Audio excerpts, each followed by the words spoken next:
안녕하십니까. 글로벌 포커스 닥터 박입니다. 오늘은 러시아와 우크라이나의 전쟁이 지금 미궁으로 빠졌다에 대해서 말씀을 드리겠습니다. 우리에게 러시아와 우크라이나 전쟁이 좀 빨리 끝나기를 바라는 마음을 갖고 있죠. 전쟁이라기보다는 러시아가 일방적으로 침공을 했습니다. 그래서 지금 뭐 양자가 싸우고 있으니까 우리 전쟁이라는 표현을 쓰겠습니다. 전쟁의 지금 추세를 보면 우크라이나 편에서는 나토를 중심으로 지금 지원을 하고 있고요. 미국이 지금 뒤에서 지원을 하고 있습니다.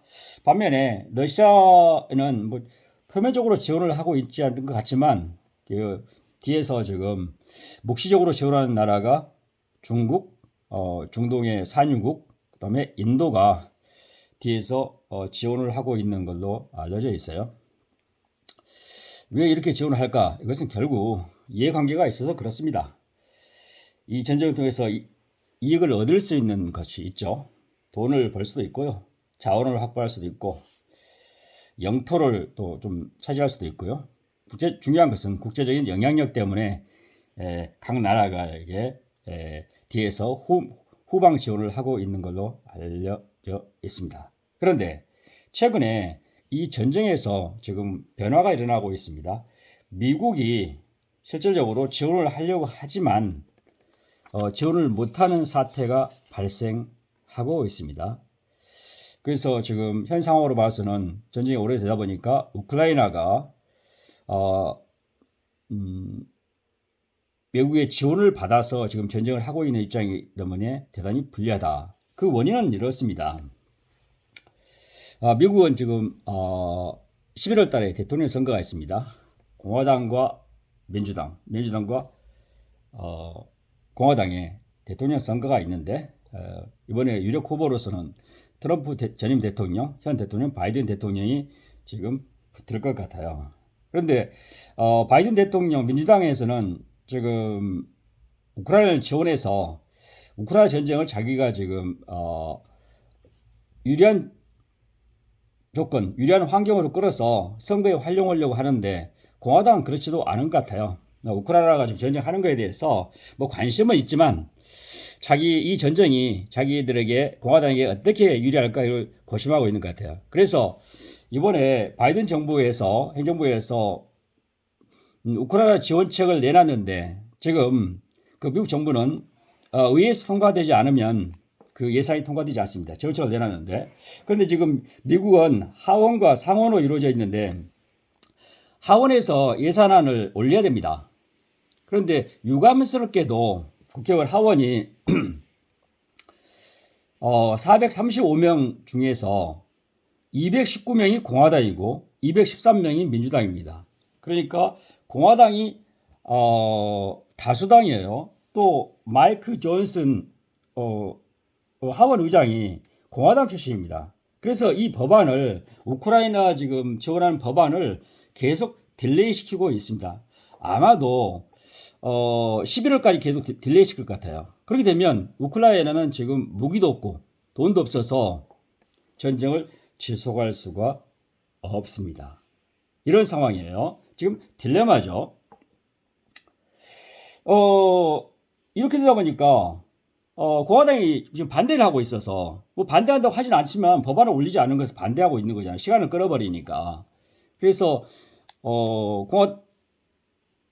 우크라이나가 지금 딜레마에 빠졌어요. 그런데 우크라이나 지원하고 있는 나토 중에서 지금 이제 우크라이나는 살아남아야 되니까 그래서 그 나토 회원국에 지금 지원을 요청하고 있는데 그 중에서 적극적으로 나타난 나라가 독일, 프랑스가 나토 협정과 관계없이 국가별로 지금 군사협정 동맹을 맺어서 우크라이나를 지원하려고 하는 지금 태세로 바뀌고 있습니다. 여기서 독일, 프랑스, 폴란드 같은 경우가 지금 그런 예죠. 그럼 왜 독일이나 프랑스는 이게 지원을 해야 되는가 하면 실질적으로 우크라이나하고 독일은 바로 옆에 우크라이나 바로 옆에가 폴란드가 있고 위에 벨라루스가 있는데 여기에 폴란드가 무너지면 독일에 직접적 영향을 줄 수 있습니다. 체코나 슬로바키아, 루마니아, 몰도바가 영향을 받을 수가 있어요. 그래서 독일은 지원을 해야 됩니다. 또 프랑스는 현재 독일과 같이 유럽의 EU의 핵심 국가이기 때문에 양국이 지원을 하고 있는 것 같아요. 반면에 영국은 지금 상당히 보수적인 입장을 취하고 있는 것 같습니다.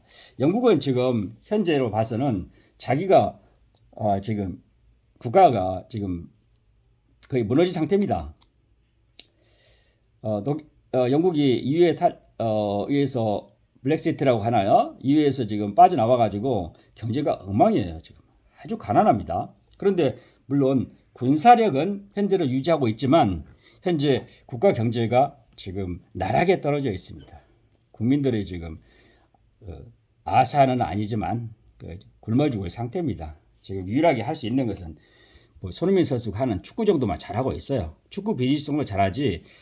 영국은 지금 유럽에 지금 가난한 나라로 지금 나락에 떨어질 가능성이 아주 높습니다. 그래서 자기 국내 문제도 해결되지 않았는데 우크라이나 문제 같은 이것에 개입해가지고 할 그런 여력이 없습니다. 그래서 독일, 프랑스가 지원을 하고 있는 것 같아요.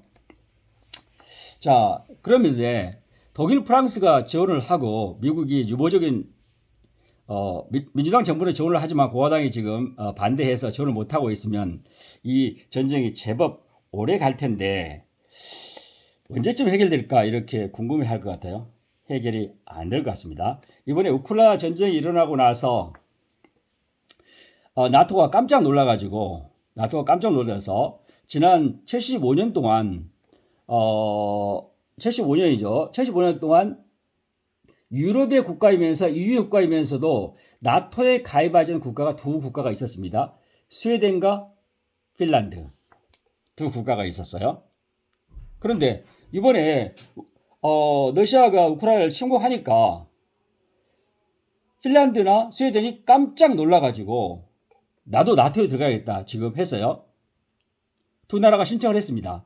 그런데 그 나토의 규약에 의하면 나토 회원국이 만장일치로 가입을 동의해야 들어올 수 있습니다. 그런데 나토 국가 중에서 조금 중간 위치가 있어요. 중간 위치. EU에는 가입되어 있지 않지만 나토에 가입된 국가가 있습니다. 터키. 지금 에도안이 지금 대통령이 하고 있죠. 터키가 반대를 해가지고 스웨덴과 핀란드의 동시 가입을 반대를 했습니다. 그런데 터키가 미국이나 유럽에서 무슨 단거를 줬는지 모르겠는데 살짝 핀란드 가입을 동의를 해줬습니다. 그래서 핀란드가 가입을 했어요. 이렇게 되다 보니까 지금 이제 러시아가 지금 발등에 불이 떨어졌어요. 러시아가 지금 큰 대륙에서 바다로 나올 수 있는 것이 흑해 쪽으로 나올 수 있고 저게 발틱해라고 했죠. 발트해 쪽으로 나올 수 있는데 이 지역이 지금 핀란드 땅입니다. 발트해 지역이. 이곳이 지금 나토 지역으로 넘어가서 이곳까지 자기가 국방을 해야 되는 막아야 되는 그런 위치가 됐어요. 몇천 킬로를 지금 러시아 국경이 생긴 겁니다. 그러니까 실제로 핀란드는 1939년에서 1940년까지 옛 소련과 전쟁해가지고 졌습니다. 그래서 핀란드가 그 당시에 땅의 10분의 1을 러시아에 넘기고 또 하나 조건으로 상복 조건으로서 1948년에 우리는 나토에 가입하지 않겠다는 그 협정을 맺고 나서 항복했던 것이거든요. 그래서 지금까지 지켜왔어요. 근데 75년이 지나서 이번에 급하니까 나토에 우리도 가입하겠다고 해서 승인이 돼버린 거거든요. 그래서 지금 러시아 입장에서는 우크라이나 침공해가지고 우크라이나 동부를 좀 차지해가지고 뭔가 전략적으로 좋은 위치를 찾으라고 했는데 이것이 지금 틀어졌습니다. 그래서 러시아는 실질적으로 발트해를 잊어버렸기 때문에 핀란드 땅과 지금 잃어버렸기 때문에 흑해가 유일한 통로예요. 흑해가. 그래서 이 전쟁에서는 어떤 경우에서도 러시아는 포기를 한다든가 양보를 하는 그런 제스처를 취할 수가 없습니다. 죽고 살고 전쟁해야 될 것 같아요. 마지막 수도로서 러시아는 우크라이나의 핵전쟁을 일으킬 가능성까지 있습니다. 왜냐하면 나갈 구멍이 없어요. 러시아 입장에서는.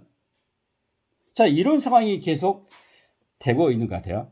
그래서 이제 이런 상황에서 지금 유럽의 안보 지형이랄까요? 이것이 완전 재편되고 있는 상황에서 이번 11월 대통령 선거의 결과에 따라서 우크라이나와 러시아의 전쟁이 어떻게 될지, 또는 전쟁 후에 누가 대통령이 되냐에 따라서 어떻게 이 전쟁 상황이 진척될지 두고 봐야 될 것 같습니다. 현재로 봐서는 트럼프 대통령이 당선이 되는 경우에는 조금 트럼프 대통령은 우크라이나의 일부를 흑해를 포함해서 러시아에 주는 조건으로서 우크라이나에 주는 협상을 강요할 가능성도 있고요. 강요가 있고, 또는 나토는 핀란드가 지금 돌아있기 때문에 루마니아, 폴란드 이쪽에 군사 배치를 더 강화해서 러시아와 대응하려는 그런 스탠스를 취하지 않을까 생각이 듭니다. 그러면 러시아는 어떻게 돼야 되겠는가? 러시아는 현 상황으로 봐서는 우크라이나 동부를 확보하고 러시아 모스크바와 상포 밑에 있는 벨라루스, 이곳을 자기의 동맹국가로, 지금도 동맹국가지만 마치 자치국처럼 만들어서 유럽을 위협할 수도 있고요. 또는 유럽의 발틱 국가인 에스토니아, 라트비아, 리투아니아, 이런 국가를 현재 상태보다는 훨씬 더 러시아 쪽으로 압박을 가해서라도 친러시아 국가로 만들려는 그런 전략이라든가 스탠스를 취할 가능성이 높습니다. 실제로 에스토니아, 라트비아, 리투아니아는 지금 민주주의 체제처럼 시장 경제를 하고 있지만 이쪽 사람들이 러시아 계통이 많이 살기 때문에 그럴 가능성도 있다. 그러면 폴란드나 슬로바키아, 몰도바, 루마니아는 벨라루스, 리투아니아 이런 걸 막아야 되는 그런 상황이 됩니다. 이런 경우는 근미래 또는 원미래에는 유럽이 전쟁터화 또는 극단적인 나토와 러시아의 대치 관계로 될 가능성이 의외로 높다, 이렇게 예측을 해 봅니다. 자, 저는 러시아와 우크라이나 전쟁이 빨리 끝나고 팔레스타인과 이스라엘 전쟁도 빨리 끝나서 세계가 평화로운 세상이 되기를 기원해 보겠습니다. 글로벌 포커스 닥터 박이었습니다.